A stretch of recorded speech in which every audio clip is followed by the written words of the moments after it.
Hi everyone, experience ma'am bahan maktara GKGS Manipur na welcome tawjari. Sisu GKGS Manipur na hafta khuding ki satha jariba current affairs ki saruk ama hoina weekly current affairs ki video class ama experience ngi damakta pudun laksari. Hariba video class asi 7 of April dagina 13 of April da thokiba important events in the base of adumba video class amni. Aduga masigi video class asi upcoming exams of 2025 ta adum important oiraga leiraga du adum video class amani habadi masida important oiba points kaya ama akoi cover tawri aduna maram orakanda experience singna video classes loidibu eng view yamna interesting oigani hena khanjai ko aduna ngasi classes sad hojina ba torsi ngasi class ki ahan bo question de eng minersi when did the Waqf Amendment Act 2025 came into effect Waqf Amendment Act nam soidana hanjin hanjin tabira mogani ko amangi I Waqf Amendment Act ki matang da su video class ama semja krabni haiba video classes do yamna important oigani anta exams ta ko aduga yeng duration now singna experiencing na amtang go through to view yamna kana ganin khanje I description da link soi hapcharang ge ko ado question da mo continue to si topic da mo continue to si Waqf Amendment Act 2025 se karam kanda comments to kibino karam kanda came into effect oi kibino an hangi ko option number A 5th April 9 April B the option number C the 6 April and option number D the 8 April ko and here I answer do high dungai da I have a explanation masama mayam nixing minasi koi ko khangdaba su khangnaba Waqf Amendment Act 2025 se koi 2nd April 2025 ta Kiran Rijijuna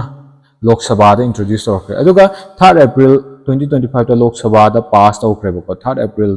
2025 to Lok Sabha da pass tawkre aduga next ta mathang numita Rajya Sabha da mu pass tawkre 4th April ta aduga president na bill lama se koi ke doba ek on ge hai taragadi president ki ayaba changeba aduna president na amuk masigi ayaba se ma ki asian hai tar ko 5th April da pigreba 5th April da ayaba pigre adumai tawdana haiba bill to Waqf Amendment Act haiba bill se Waqf Amendment haiba bill se ek on kre aduga commence to kiba date na kya da commence to kiba no hang haiba da 8 April 2025 da commence to kiba so then understand to birani ko sumai to dana 8 April 2025 ta commence to ki aduna maram orakanda akhoi masigi Waqf Amendment Act ekam kanda chanaba hokibano came into effect and hakta the option number D that is 8 April is the correct option here ko 8 April is the correct option so then understand to wrong nena khanjai aduga next time continue to next in which state or union territory will the apricot Blossom Festival 2025 be celebrated to promote ecotourism. Ecotourism promote tawna bigi damakta Apricot Blossom Festival se karamba state ta or karamba natraga karamba union territory ta celebrated tawdina nani. Option number A New Delhi, option number B Ladakh, option number C Himachal Pradesh and option number D Uttarakhand. And here we masigi haiba festival se 13 April dagi horakanda 4th May puk celebrated tawbaduba adumba festival amani kadaida Ladakh ta. Option number B is the correct option ko. The next time we continue to see recently the 9th edition of Global Technology Summit is held in which state or union territory. Karamba state natra karamba union territory the pangthokpana hangi karamba karibu 9th edition of Global Technology Summit ko 9th edition of Global Technology Summit adu tadi yang minarsi option number A the New Delhi, option number B the Assam and option number C the Uttar Pradesh and option number D the Gujarat ka kadai the pangthokhi that is New Delhi the pangthokhi ko option number A is the correct option aduga masi inaugurated tawbana kanana inaugurated tawkhe inaugurated tawbana akhoi external affairs ministry that is S Jai Shankar ka S Jai Shankar na inaugurated tawki ka aduga masi pangthokhiba numina 10 April 2025 to pangthokibani ko 10 April 2025 to pangthokibani mayam si hana su khangbiram gani ana khanjai look next time continue to see next question number 4 the where is the National Tribal Youth Festival 2025 being held ko National Tribal Youth Festival 2025 to kadai to pangthokpanon hangi option number A Kohima Nagaland option number B Itanagar Arunachal Pradesh option number C State Tribal Resource Center Kelsi near Aizawl Mizoram and option number D Shillong Meghalaya. And here the correct option is option number C, State Tribal Resource Center, Kelsi near Aizawl, Mizoram. Mafam sida pangthokibani ka. Aduga next question di yang asi the National Youth Festival commemorates the 150th birth anniversary of whose tribal freedom fighter ko National Youth Festival na hogi 150th birthday of a tribal freedom fighter amagi 150 birthday se commemorates tori hari ba tribal freedom fighter do kanano na hangbane kanano sini ko option number A that Tansia Bill, option number B the Rani Gaiden Liu, option number C the Birsa Munda, and option number D the Alurish Daramarazu. See the ma'am so then that is Birsa Munda. Birsa Munda is the correct option for this question. High festival sa koi numit mari ni sum na pangthok 4 days sum na pangthok dum festival amani duga hobana April 8 tagi hora kanda kya da loi kiba 11 ta loi kiba dum festival am duga masi 150th birthday of Birsa Munda commemorates to badum festival amani ka National Youth Festival se Birsa Munda gi 150th birthday commemorates to ka aduga high festival sina kari promote tori have matam da patriotism promote tori Yantani ka patriotism kanagi youth samasung public ki marta nishing gadu se point patriotism promote to wadum festival amani. Next question number 6 the yang National Saint Motherhood Day is observed in honor of whose birth anniversary kanagi birth on anniversary honor tongna gi damakta National Saint Motherhood Day se observe to ribano an hangi ka option number A Pratibha Patil, option number B Kasturba Gandhi, option number C Indira Gandhi, and option number D Rani Lakshmi Bai. So akoi khang picture da su ure National Saint Motherhood Day 11 April 2025 to pangthu ko and here akoi kana ai tare ko kana bu National Saint Motherhood Day se kana gi birth anniversary honor tongna ba pangtho ibno and hangpa matamda that is option number B Kasturba Gandhi, that is wife of Mahatma Gandhi ne Kasturba Gandhi se wife of Gandhi ka wife of Mahatma Gandhi Mahatma mamang dapilam ka Mahatma Gandhi maki birth anniversary promote tongna ba dum ba pangthokpa festival amani. Next question da mo continue to share the third when was World Parkinson Day observed annually to raise awareness about neurological disorder World Parkinson Day karam kanda pangthok panon hangi ko khoyeng ase option the 8 April 9 April 10 April 11 April World Parkinson's Day have khoi soidana khangmoni that is Parkinson's disease sabama khoi disease amgi maming taramani ka haiba disease se khoi neurological disorder makhalam gi disease amani aduga haiba disease se 1817 da kanana discover tawki Dr. James Parkinson na discover tawkini masigi maram sina masigi Parkinson's disease se masigi neurological disorder gi disease se koina Parkinson's disease and maming tholibini aduga masi chahi kudingi 11 April ta celebrated to ika aduga next day ang question number 8 which state is hosting the International Youth Conclave from April 12 to 14 to celebrate the 50th year of statehood karamba state ta akoi International Youth Conclave se mokogi state to gi 50th year statehood celebrated to woina April 12 to April 14 the pangthoki banon hange ko akoi yeng ase du targadi option number A the Arunachal Pradesh, option number B the Sikkim, option number C the Himachal Pradesh, and option number D the Madhya Pradesh and option mari ka thengnari. And here the correct option is that is Sikkim. Sikkim gi 50th year of statehood celebrated to wo in International Youth Conclave se Sikkim the pangthoki ba. Myam sojna khangani ka. Adu ta de matang sida umako gi CM ningsing mu mathau dai CM se kanano Prem Singh Tamang ni ka. Prem Singh Question number 9 now continue to say when was World Health Day 2025 observed? World Health Day 2025 6 April 7 April 8 April 9 April haina akhoi option mari pire side da akhoi World Health Day lak sida akhoi ningsing gadu World Health Organization WHO World Health Organization masi ningsing gani ka World Health Organization je kam kanda form to kibano na hang tawde my formation che 7 April 1948 ta form to kibo aduga ma ki headquarter na kada dilai ba Geneva Switzerland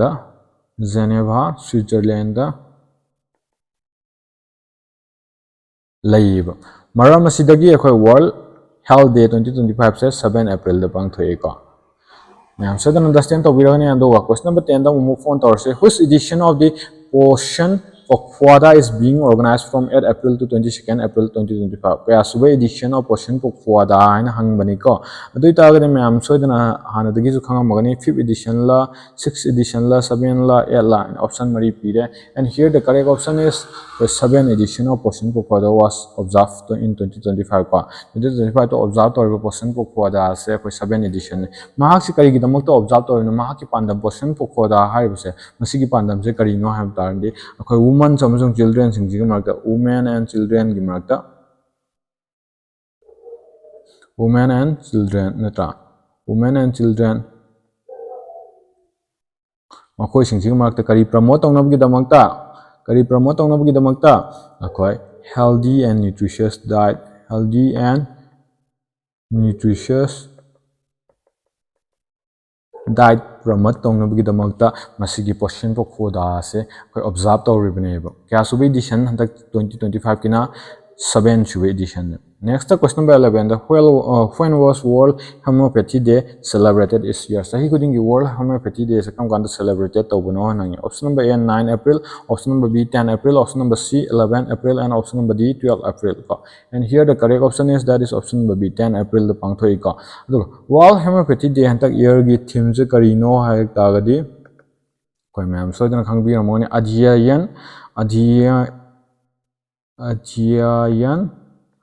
adhyapan and anusandhan haibaduni ko anusandhan haib santak sahi gi theme ne haibadi karino haiba matamda learning teaching and research haibane sigi points nixing biro aduga World Homeopathy Day se every year akoi 10 April khuding gi commemorate to kana gi birth anniversary commemorate tongna gi damakta World Homeopathy se homeopathy ki founder that is kana founder Dr. Samuel Hahnemann ko Dr. Samuel Hahnemann ko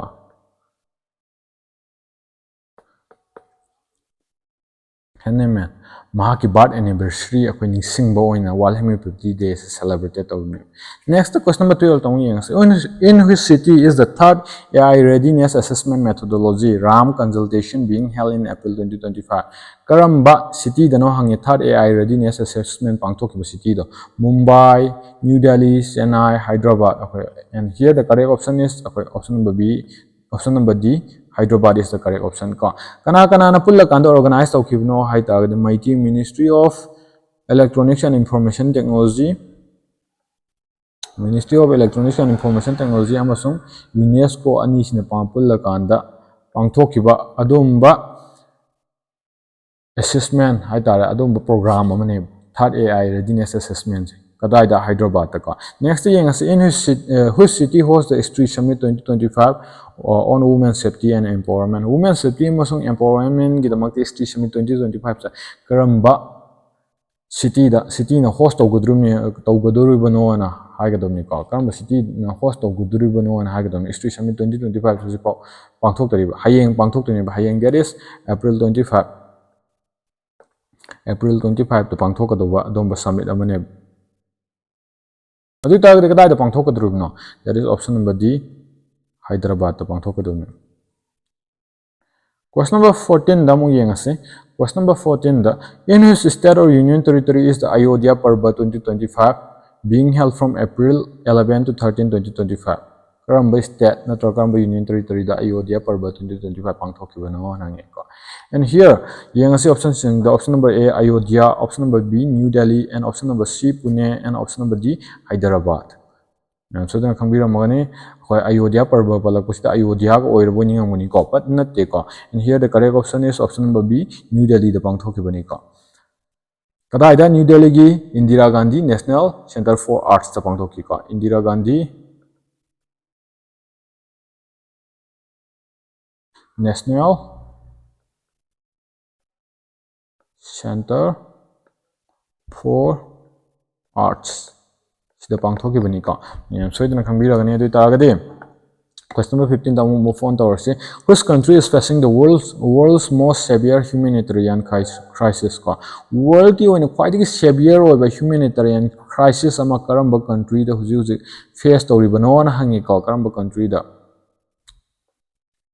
do targadi option number A Ghana, option number B Sudan, and option number C Bangladesh, and option number D Congo ko and here the correct option is Sudan da huji face tori kari gi maramna akhoi makhoi da huji nearly sahi ani henba ko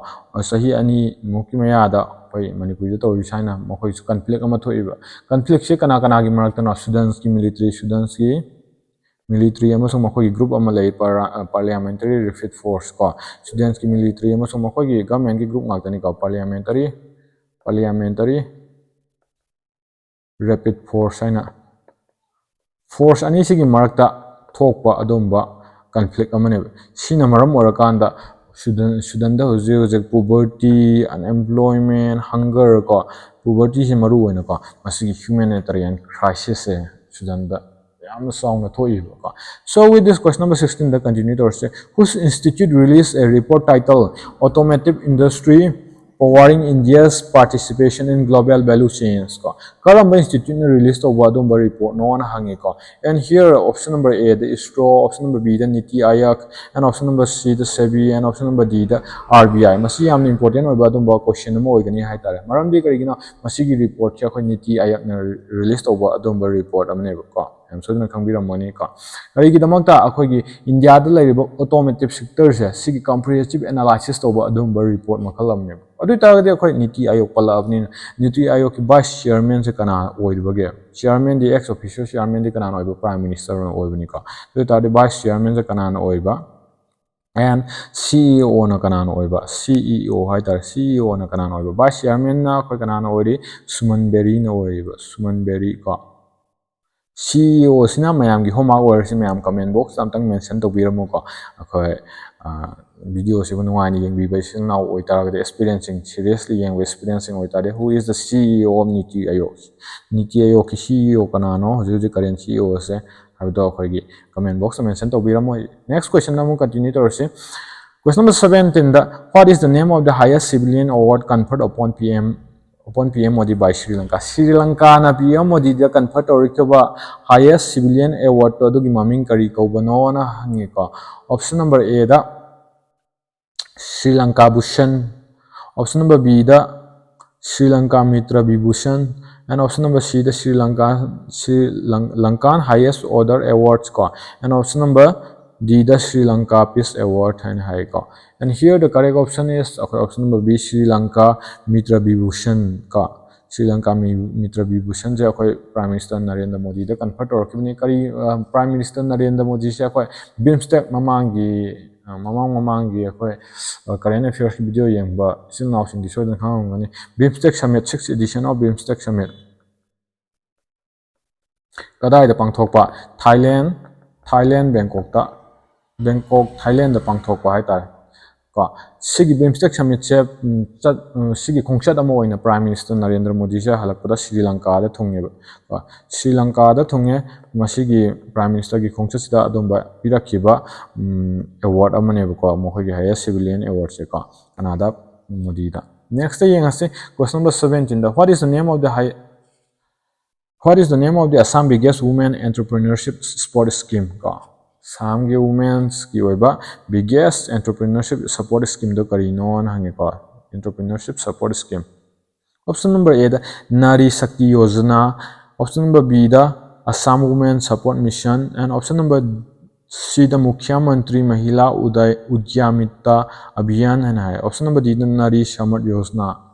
akhoi sig option mayam sidagi the correct option is Mukhya Mantri Mahila Udyamitra Abhiyan ka mokhoi gi women singi oiba entrepreneurship tokuma tam support ong nabugi damata adomba launch over scheme amani launch tokiba date na kam date launch tokiba April 1 2025 to launch toki aduga masigi beneficiaries kyamuk laiduino Assam gi matang sida Assam gi minister maming chona mani Himanta Bishwana launch tokibani ka launched by Assam CM that is Himanta Bishwana yam so na mani adudi beneficiaries 30 lakhs women laigani ba more than 30 lakhs women across Assam 30 lakh women ki ka adaidi kedawa financial assistance beneficiary amada piba per beneficiary the piba financial assistance lupa kya fu pi dinoba rupees 10,000 pho pigani rupees 10,000 per beneficiary hai tare ka provide tawdin masigi scheme ji makhada yam so dan understand to biramni ka with this question number 20 da mo continue to see who became the first Indian to receive the Fred Darrington Sandmaster Award in 2025 Fred Darrington Sandmaster Award 2025 karamba phangkiba adumba ihan hanba India do kana Indian do kana no na ni ko and here option number A the Rahul Deshmukh, option number B the Sudarshan Patnaik, and option number C the Samir Sharma, and option number D the Rohit Kumar. Marks sen artist amani amasung sculptor amani karamba state belong to ba Odisha da belong to ba ka ai hin piba horabani ka Odisha da belong to ba aduga masigi sen art festival se kadai da pangthoki akhoi England gi kadai da Weymouth ha mafam Weymouth Dorset England the pangthokiba adumba Sen Art Festival amani ka aduga Sudarshan Patnaik is the correct option here ka Sudarshan Patnaik se correct option ni mahani kari gidamakta mahaki sculptor ka mahaki sculpture hai tar sculpture kari maming Lord Ganesha ki sculpture kya meter kya wangba 10 meter wangba sculpture se sigi sculpture sida pirakhiba adumba award ne Sudarshan Patnaik ta. Question number 21 21 da continue to see where was Madhapur Get Fair organized Madhapur Get Fair kadai da pangthokiba no na hangi ko and here the correct option is akhoi hiding id option sing jing naiminarsi Gujarat ra Maharashtra Tamil Nadu ra Odisha ra option mari pire and here the correct option is Gujarat myam na su story option du ga ina hide option siga myam manabro manaram gani na thajai ka experiencing ado yang asi masigi festivals ji kari ka main tawba karamba makal gi festival no ha madam da akhoi Krishna amasung Rukmini gi union hai tare ka union tawba gi celebrated tawba habadi kaina akhoi gi jek modern lon da hai ta da akhoi western amasung northeastern India gi makoi culture se unite tawba gi adumba festival amne ko ado masigi festival se akhoi sahi khuding ge numit mangani supna pangthokpa 5 days supna pangthokpa adumba festival amne 5 day festival amne ka aduga masi kadai da pangthoe Porbandar district of Gujarat pangthoe Porbandar district of Gujarat pangthoe Rukmini amasung Krishna gi union aduga habadi kaina ha matamda western mangsung northeastern India ki culture se unite tobagi dumain tobagi festival amani ko next question da mung yengase which state government has officially declared Harappan era archaeological sites of Mitathal and Tigrana as protected archaeological sites and monuments karamba state government no na hange ko adu tardi yengasi option number A the Haryana option number B the Gujarat and option number C the Punjab and option number D the Maharashtra and here the correct option is Haryana state government allow talkibani ko that is Mitathal and Tigrana haiba Harappan sites archaeological sites protected archaeological sites and monuments ne hana akhoi kanana Haryana government allow to question number 22 next question name of the new policy launched by the India government to consolidate regional rural banks what is the name India government launch to khiba kaidona bagi damakta akhogi regional rural banks sing consolidate tongna bagi damakta pulap punsil na bagi damakta ka launch to khiba do policy do maming kari kaubono na hange option number A the one nation one bank haina asigi policy sigi makha da launch to bora one nation one state one RRB or one state one regional rural bank and option number D the RRB for every state haiba option mari stagi karamba option mari oidino mayam option je hiding ai da hapetang sora ko man na minasi ko masigi policy se kanana Ministry of Finance na launch of adumba policy amani kaidona bagi damakta akhogi RRB gi masing che 43 dagi 28 tak kakthar kanda makhogi function amasung efficiency se hengalak na bagi damakta aduga RRB maintain tawbagi cost se reduce tawna bagi damakta launch tawkiba dumbu policy mane ka masi che akhoi gi part se masi che akhoi gi fourth suba phase of fourth phase of RRB consolidation hai tare ko RRB consolidation gi fourth suba phase amane ko aduga atop different several states ta RRB 15 RRB se merge tawrani basi policy gi matungina hariba policy dugi maming do kari ko bono asini da ko and here the correct option is option number C, one state one regional rural bank ko masina khoi ge bank ki regional rural bank ki khoi employment gi lapu matam da impact khara di soidan la ani ko me so next question number 23 da where was the Pamban rail bridge inaugurated by PM Modi Pamban rail bridge se kadai da laibano kadai da inaugurated tawkibno na hangbani ka de kana news to yakibni and here Karnataka option number A da option number B da Kerala and option number C Telangana and option D Tamil Nadu okay option mari pire ka haiba sigi Pamban rail bridge se kana na karamba company na construct tawbano hangta de RBNL haiba company that is Rail Vikas Nigam Limited Rail Vikas Nigam Limited haiba company sina kedawa adumba sagiba bridge amani ka Ministry of Railways ki makhada cost na kya sang sagiba 700 rupees crore haita rupees 700 crore sang sagiba adumba bridge amani kadai da laiba and here option number D is the correct option Tamil Nadu is the correct option ka question number 24 da mu yengase where is the Napkar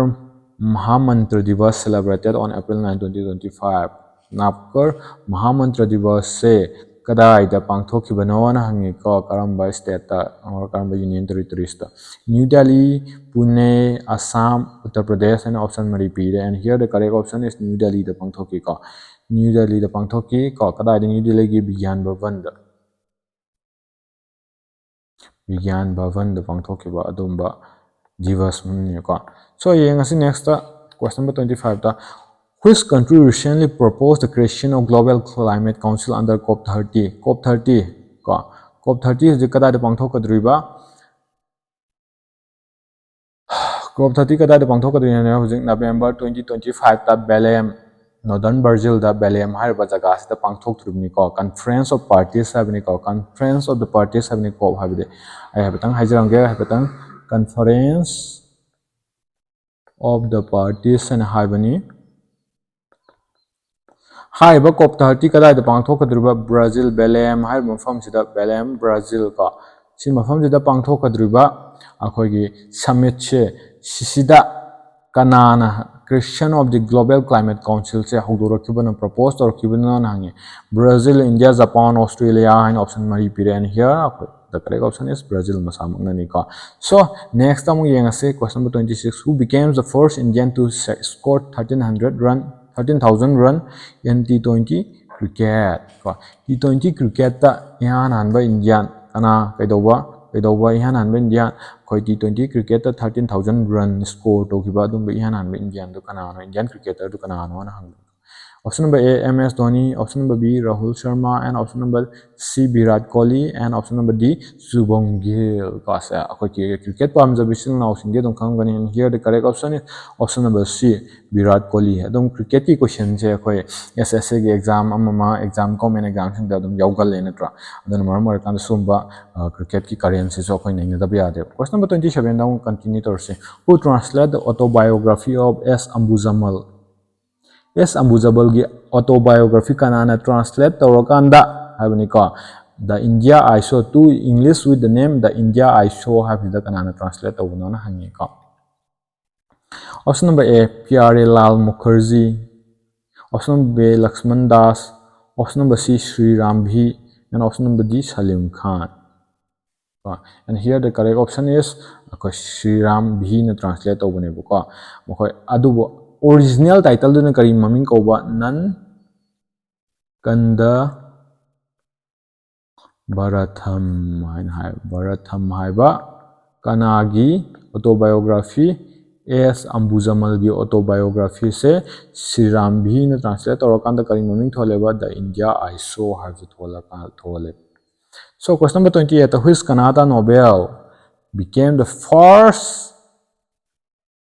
title in the language to be shortlisted for the International Booker Prize 2025 karamba Kannada novel no na hange maming ni hangi se ko option number A the Karbal ho option number B Parba option number C Heartland option number D the Smile Swamp And here the correct option is heartland ko. Heartland is the correct option.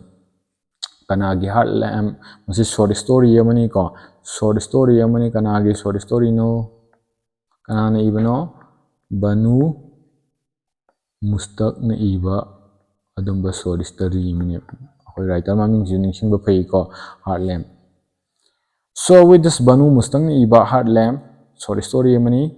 India gi oina Booker Prize 2025 ta nominate tawkraba shortlisted tawkraba habani ka. So question number 29 da mo continue torsi. Who has been honored the National Maritime Baruna Award during the 62nd National Maritime Day? 62nd National Maritime Day matamda kanabu akhoi Baruna National Maritime Baruna Award pi kibno kanado honor tawkibno na hangi ko. So do ta di yeng se option number A the Rajesh Uni, option number B the Purnima Devi Burman, option number C the Satak Sitarathor, option number D the Nimrat Kaur. And here the correct option is Rajesh Uni is the correct option. Rajesh Uni the conferred tawkiba dumbe award amani ka.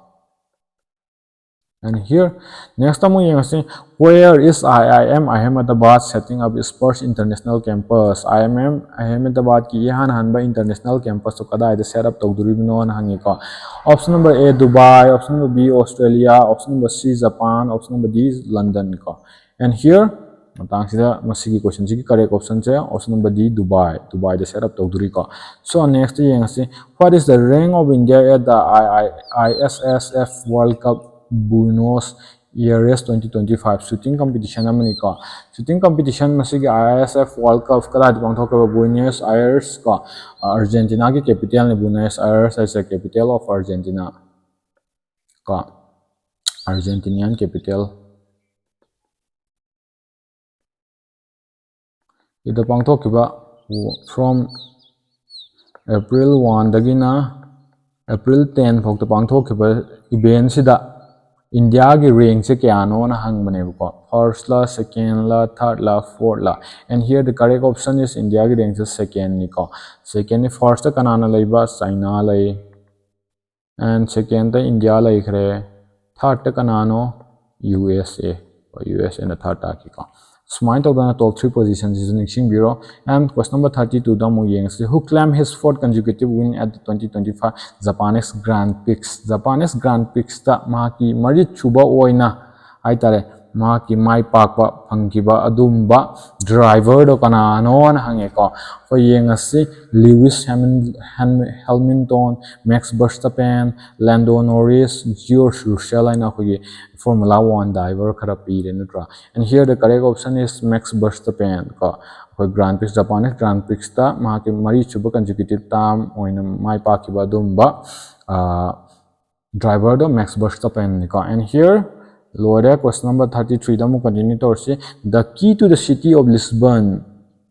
The highest civilian honors accorded by the city of Lisbon, Canada, to whom Canada City of Lisbon na Canada awarded to rakibano hangi ko. City of Lisbon ka Portugal gi. China April 7 2025 ta Canada President Draupadi Murmu da awarded to rakibani. That is the key to the city of Lisbon haiba mokogi Lisbon gi highest civilian award se ko. Question number 34 da mo continue to see who became the first Indian to win the gold medal at the World Boxing Cup Brazil 2025. World Boxing Cup Brazil 2025 ta gold medal won tawkiba adumba first Indian du kanano na hangi ko. And here option number A Mehtab Singh, option number B Vikas Singh, and option number C Akash Shroff, and option number D Hitesh Gulia. And here the correct option is option number D Hitesh Gulia is the correct option ka. Kya 70 ke team nupagi men's ki 70 kg category da mahangna gold medal lawrak pangam kibani ka. World Boxing Cup kadai da pangthok kiba mamangi keno da su adum khangam magani ka. Current affairs yang besil now sing dadi Iguaçu Brazil da pangthok kiba. Past leg ni ko pangthok do World Boxing Cup sa ko chahin da humlak natra yang ase do ta next question number 35 ta which study is the host of 7th edition of Khelo India Youth Games 2025 sidi hana so dum naina Khelo India 2025 ki 7th edition se karam state na host to bono na hangi ko yang ase option number A Sikkim, option number B Bihar, and option number C Assam, and option number D West Bengal ko khoi si pangthok turise May 4 dagi horakanda Khelo India 7th edition of Khelo India Youth Games May 4 dagi horakanda May 15 phok pangthokani 2025 ki kadaida Rajgir Bihar da natra Bihar da pangthokini ko Rajgir Bihar na te ko 5 cities of Bihar tongan ba cities manga of Bihar da pangthokini ngang ba soigi domakta myam ngakpi kani marak tong sunga khila kana soiba su myam ma yawi ko. Next yang ase the question number 36 ta recently a new solar inscription was discovered in the Somagiri Hills. Solagi inscription ama jita nauna news to opani ko sig inscription ama discovered aweba recently kada Somagiri Hills ta ko these hills are located near which city karamba city located to banana icham cham hangbani ko. So, yang ase the option number A Rajgir, option number B the Pune, option number C the Ahmedabad, and option number D the Madurai. And here the correct option is Madurai. Kada ida Madurai se karamba state lagi mayam so na kami rangwani there is Tamil Nadu da ko. Hai ro masigi solar inscription se ko carbon dating tawu matam da probably 10,000 AD gi matam dagi lairak adumba inscription namne na ko nainari haidi bako. Next yang ase question number 37 the Union Defense Minister Rajnath Singh flag off INS Sunanya as the Indian Ocean Ship Sagar gi saruk ama oina ko at the Karwar Naval Base in which state is this naval base located haid ba Karwar Naval Base e karamba state located to bonon hang bani ko haidi Sagar haiba Indian Ocean Ship se sigi saruk ama oina minister kanana defense minister kanana Rajnath Singh na flag off tawkiba kari INS maming gi nising gadumni kuma INS Sonania habse ko haiba masigi naval base kadaida located to bonon hangi ko option number A Karnataka and option number B Kerala option number C Tamil Nadu and option number D Odisha ko aduga masigi correct option je haidinga ida Sagar gi full form se mayam tong khangminasi security and growth for all in the region have an eco security and growth for all in the region have the Sagar gi full form niko and here the correct option is Karnataka masigi naval base Karnataka the like Karwar naval base ke na hobanina Karwar gi ke silawra kanda Karnataka yam sign to ningsing biro question number 38 tong yang minersi the first all women tri service team started their world sailing trip called Samudra Pradaksini from Mumbai dagi hokre ko akogi tri service ahumak yawba hai tare Indian Army Indian Navy natro Indian Air Force mokhoi ahumak yawba first all women tri service team je hokre which sailing vessel is being used for the Samudra Pradakshina expedition masigi Samudra Pradakshina expedition da sina kiba sailing vessel do adugi maming kari ko bono havni chamna ko ship to gi maming kari ko bono na hangbani ko and here the options sing minersi INS Imphal INS Sakti IASB Tribeni and INSB Tarini ko option mari pire and here the correct option is IASB Tribeni ko se akoi correct option ni masi akoi ke doba Mumbai dagi horakanda kadai da chakre Sicilis yongna bu chatuni Sicilis yongna bu chatuni aduga mo Mumbai da halaktuni Mumbai da halaktuni ko Mumbai da halaktuni aduga masigi expedition sida kya numit kya ni changna pangthok kadoba chat kadoba expedition no 5 days ke expedition ni aduga kadoba 4000 nautical mile cover tawbani 4000 nautical miles cover tawbani sigi point sing ji mayam ningsing ba fai ko 4000 nautical miles cover tawbani 55 days changna pangthok kadoba expedition ni kara yoga halakani Sicilis yorokanda koi halakadoni ko aduga masi kari gi damakta satpano haba matamda women's empowerment akogi nari shakti gi saruk amo oina haitare women's empowerment promote tonghaba chatpa duba expedition amane question number 39 damo continue to legendary Indian folk artist Ram Se Pandey recently passed away at the age of 92 sahi 92 da marks laikidre and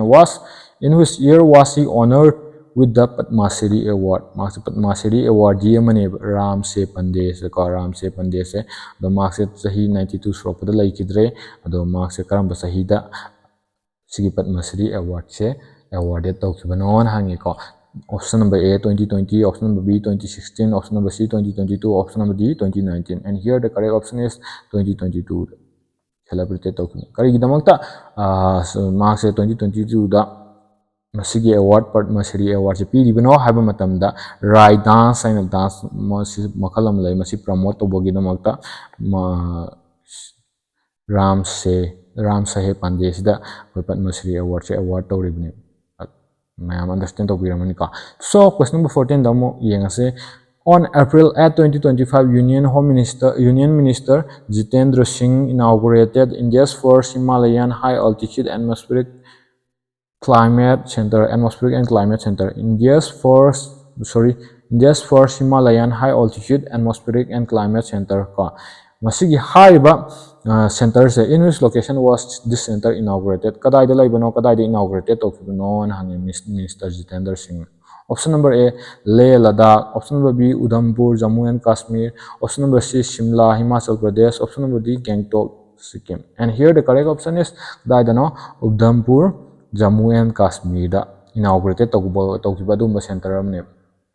Karigidamakta hariba India's ki oiba ihan hanba Himalayan high altitude atmospheric and climate centers Udhampur, Jammu and Kashmir da karigidamakta inaugurated tawribno karigidamakta mafam sida saribno hana haba matamda akhoi climate amasung weather forecast ki accurate data provide tongnabagidamakta semba research center amane so nixing biran ko sikito kaidongnabagidamakta akhoi climate amasung weather forecast ki accurate data provide tongnabagidamakta semba research center amane.